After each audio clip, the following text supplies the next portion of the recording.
12वीं क्लास के एनसीईआरटी के पॉलिटिकल साइंस के बुक में बाबरी मस्जिद का नाम हटा दिया गया है। अब नई बुक में इसे 3 गुंबद वाला ढांचा कहा गया है।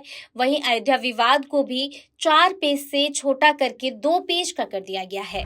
इसमें बीजेपी की सोमनाथ से अयोध्या की रथ यात्रा, कार्य सेवकों की भूमिका और बाबरी मस्जिद ढाने के बाद जो हिंसा हुई है और राष्ट्रपति शासन और बीजेपी का अयोध्या में होने वाली घटनाओं पर दुख जताना शामिल किया गया है।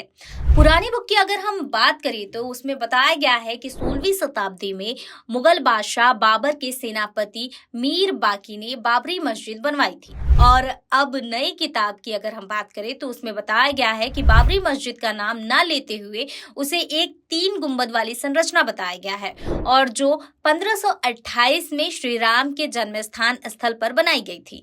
लेकिन संरचना के आंतरिक और बाहरी हिस्से में हिंदू प्रतीकों और अवशेषों को साफ देखा जा सकता था।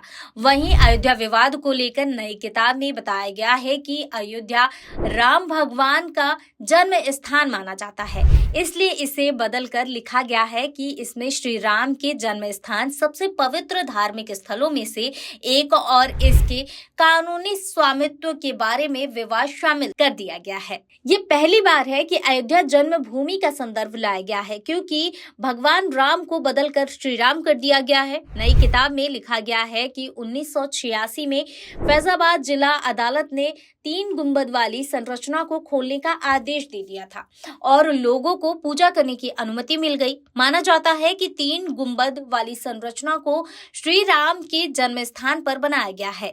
इसके बाद राम मंदिर का शिलान्यास कर दिया गया, लेकिन आगे निर्णय पर रोक लगा दी गई।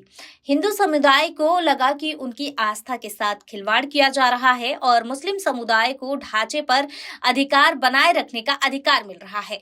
वहीं 1992 में ढांचा गिराने के बाद बहुत सारे आलोचकों ने कहा था कि लोकतंत्र के सिद्धांतों की बड़ी चुनौती साबित होगी। आपको बता दें कि अयोध्या विवाद में सुप्रीम कोर्ट के फैसले को भी शामिल किया गया है, जिसमें बताया गया है कि 9 नवंबर 2019 को सुप्रीम कोर्ट के संवैधानिक बेंच ने फैसला सुनाया है कि ये राम की जन्मभूमि है और ये जमीन मंदिर की है।